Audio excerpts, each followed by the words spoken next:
नमस्कार दोस्तों, आज आपको बताऊंगा कि कैसे आप कैश फ्लो स्टेटमेंट बनाएंगे। देख सकते हैं यहाँ पे है कैश फ्लो स्टेटमेंट, जो कि 5 ईयर का कैश फ्लो स्टेटमेंट बनाया गया है। जनरली जब आप लोन लेते हैं, सीसी लोन हो गया या टर्म लोन हो गया या प्रोजेक्ट रिपोर्ट देते हैं, तब आपको कैश फ्लो स्टेटमेंट बनानी होती है। मेरे पास देखो एक्सेल फॉर्मेट है, इसके अंदर बताऊँगा कि कैसे आप प्रॉफिटेबिलिटी, कैश फ्लो स्टेटमेंट और बैलेंस शीट बनाएंगे, क्योंकि इसके बेसिस पे ही कैश फ्लो स्टेटमेंट बनता है। तो पूरा डिटेल बताने वाला हूं आपको कि कैसे कैश फ्लो स्टेटमेंट बनाया जाता है, स्टेप बाय स्टेप समझेंगे। उससे पहले बताना चाहूँगा, जो भी भाई बंधु मेरे चैनल पर पहली बार है, इस वीडियो को पहली बार देख रहे हैं, जिन्होंने अभी तक सब्सक्राइब नहीं किया, सब्सक्राइब कर लीजिए। साथ ही साथ बेल आइकन पे भी क्लिक कर लीजिए, ताकि इस तरह का कंटेंट आपको मिलता रहे। सो दोस्तों देखो, ये है कैश फ्लो स्टेटमेंट, ठीक है। तो कैश फ्लो स्टेटमेंट के अंदर क्या क्या डिटेल्स होती हैं। सबसे पहला आता है ऑपरेटिंग एक्टिविटी। यहाँ पे आपको ऑपरेटिंग एक्टिविटी देनी होती है। ऑपरेटिंग एक्टिविटी में सबसे पहले लेना होता है नेट प्रॉफिट आफ्टर डेप्रिसिएशन।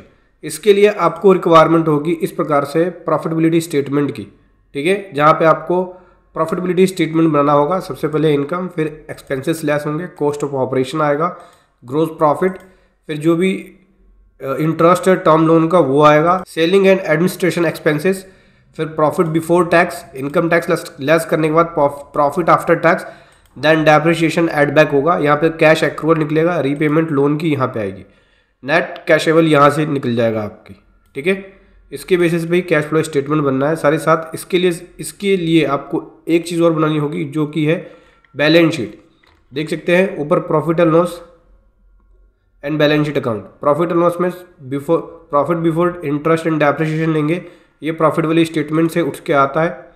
मैं आपको दिखाता हूँ, देखो, profit before interest and depreciation, यानी इंटरेस्ट और डेप्रिसिएशन से पहले वाला प्रॉफिट।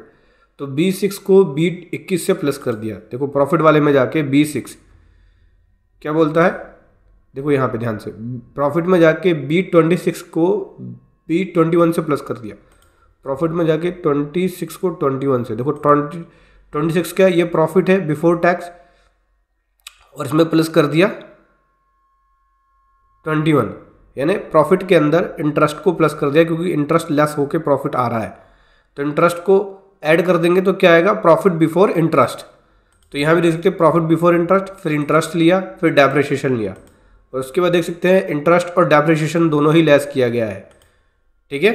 उसके बाद नीचे कैपिटल अकाउंट है, देन पूरी बैलेंस शीट है यहाँ पे, जहाँ पे source of fund, current liability and provision, application of fund, current assets है। ये इसके इक्वल होना चाहिए। 5 ईयर का प्रोजेक्शन है ये, 2022 से लेकर 2026 तक। 22 का एक्चुअल हो गया, 23 का एक्चुअल हो गया, 24 का एस्टिमेटेड हो गया, और 25 का प्रोजेक्टेड और 26 का प्रोजेक्टेड हो गया, ठीक है। तो कैपिटल अकाउंट में सबसे पहले ओपनिंग कैपिटल, नेट प्रॉफिट आएगा, फिर ड्राइंग, फिर एडिशन। एडिशन मतलब जो कैपिटल एड बैक हुआ या कैपिटल में कोई एडिशन हुआ है। तो यहाँ देख सकते हैं ओपनिंग कैपिटल में प्रॉफिट ऐड हो गया, ड्राइंग लेस हो गया, और एडिशन ऐड हो गया, ठीक है। ये देखो, ये फॉर्मूला लग रहा है। तो यहाँ से कैपिटल अकाउंट निकल गया। उसके बाद ये जब आप लिखोगे एक एक करके हेड, ये सभी हेड आपस में जुड़ जाएंगे, सम हो जाएगा इनका। जैसे कैपिटल अकाउंट हो गया, सिक्योर अनसिक्योर लोन हो गया, करंट लायबिलिटी एंड प्रोविजन में क्रेडिटर हो गया, ड्यूटी एंड टैक्सेस हो गया, अदर करंट लायबिलिटी हो गया। इसी प्रकार से fix assets, investment, advance, loan advance, sundry debtor, closing stock, current assets, bank balance, ठीक है। तो बैलेंस शीट का आपका ये सोर्स ऑफ फंड का टोटल और एप्लीकेशन ऑफ फंड का टोटल इक्वल होना चाहिए, ठीक है। इसी प्रकार से आपको 5 ईयर का यहाँ पे बनाना है प्रोजेक्टेड। जैसे ये बना लोगे, उसके बाद आप कैश फ्लो स्टेटमेंट पे आना। सबसे पहले ये बनाना है, फिर ये बनाना है, फिर कैश फ्लो स्टेटमेंट पे आना है। प्रॉफिट आफ्टर डेप्रिसिएशन, यानी डेप्रिसिएशन के बाद का प्रॉफिट। तो ये जो प्रॉफिट है वो डेप्रिसिएशन लेस करके आया है। देख सकते हैं ये डेप्रिसिएशन इसमें लेस है, क्योंकि जो सेलिंग एंड एडमिनिस्ट्रेटिव एक्सपेंसेस है उसमें डेप्रिसिएशन ऑलरेडी लेस है। तो डेप्रिसिएशन लेस होने के बाद ये प्रॉफिट आफ्टर टैक्स आया है। यही सेम कैश फ्लो स्टेटमेंट में आ जाएगा, profit, net profit after depreciation. तो जो डेप्रिसिएशन निकालने के बाद प्रॉफिट आया वो, इसमें ये डेप्रिसिएशन ऐड होगा। चेंज इन क्रेडिटर, क्रेडिटर में कोई चेंज हुआ है तो वो लेस होगा, ठीक है। इसके लिए आपको opening creditor plus closing creditor को लेस माइनस करना होगा। ओपनिंग क्रेडिटर में क्लोजिंग क्रेडिटर को माइनस कर दो। देखो यहाँ पे भी यही सेम किया है। बैलेंस शीट के अंदर ओपनिंग क्रेडिटर को क्लोजिंग क्रेडिटर से माइनस किया गया, देख सकते हैं C35 से D35 माइनस किया गया बैलेंस शीट में।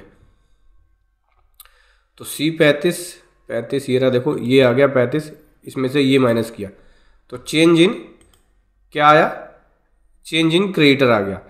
ये वाला निकालने के लिए आपको पिछले साल की बैलेंस शीट देखनी होगी 2021 का, 2021 वाले में से जो क्रेडिटर है और 2022 का जो क्रेडिटर का क्लोजिंग है वो माइनस कर देना, तो चेंज इन क्रेडिटर आ जाएगा 22 में। इसी प्रकार से पूरे साल में किया गया है। ऐसे ही चेंज इन इन्वेंट्री की बात करें तो opening stock minus closing stock ये करना है। तो यहाँ पे देखो ये इन्वेंट्री है, ये देखो ये, इसमें से ये माइनस करोगे तो चेंज इन निकलेगा, इसमें से ये माइनस करोगे चेंज इन निकलेगा, इसमें से ये माइनस करोगे चेंज इन निकलेगा। ऐसे ही यहाँ पे किया गया है। ऐसे ही डेटर में किया गया है, opening debtor minus closing debtor. इसके बाद आपकी ऑपरेटिंग एक्टिविटी आ जाएगी टोटल यहाँ पे। फिर इन्वेस्टमेंट एक्टिविटीज़ कोई है तो वो जैसे फिक्स एसेट्स के अंदर जो चेंज आ रहा है वो देना होगा, opening fix assets minus closing fix assets. ऐसे ही आपकी फाइनेंसिंग एक्टिविटी आएगा, जैसे change in loan and liability, loan and liability में चेंज हो रहा है, जैसे सिक्योर अनसिक्योर्ड लोन या CC लोन बैंक बोरिंग में चेंज हो रहा है तो वो देंगे। जैसे कि बैलेंस शीट में आपको दिखाता हूँ, देखो ये है loan and liability, loan and liability में secure loan, unsecure loan, cash credit या बैंक बोरिंग, तो ये इनका सम, ये ओपनिंग बन गया, इसमें से ये लेस हो जाएगा जो क्लोजिंग है, तो 23 का निकलेगा चेंज। ठीक है, इसी प्रकार से पूरे साल का आपको निकालना है। चेंज इन आउटस्टैंडिंग टैक्सेस में कोई चेंज हो रहा है, कोई प्रोविजन एंड टैक्सेस बना रखा है तो उसमें से जो भी डिफरेंस होगा वो लिखना होगा। करंट एसेट्स में चेंज है वो लिखना होगा। इंटरेस्ट में कुछ चेंज आ रहा है, इंटरेस्ट का जो एक्सपेंसेस है उसमें कुछ चेंज आ रहा है तो वो आपको लिखना होगा कितना चेंज आ रहा है। ठीक है, ओपनिंग माइनस क्लोजिंग। इसके बाद ये फाइनेंस एक्टिविटीज़ का आपका टोटल निकल जाएगा। देन उसके बाद यहाँ पे निकलेगा आपका कैश एंड कैश इक्विवेलेंट। ठीक है, फिर ये ओपनिंग कैश बैलेंस आपको लिखना है। ओपनिंग कैश बैलेंस कैसे लिखोगे आप, बैलेंस शीट से लिखोगे। इसमें आपको कैश और बैंक बैलेंस दोनों जोड़ना है तो आपका ओपनिंग कैश बैलेंस निकलेगा। बस ये वाले रो को भरोगे, बाकी नीचे फॉर्मूला लगा हुआ है, फॉर्मूले के अकॉर्डिंग आपका क्लोजिंग कैश बैलेंस निकल जाएगा। इसका फॉर्मेट जो है, फॉर्मेट का लिंक वीडियो के डिस्क्रिप्शन में मिल जाएगा, वहाँ से डाउनलोड करके आप कैश फ्लो स्टेटमेंट को बना सकते हो। वीडियो कैसे लगी ज़रूर बताएं।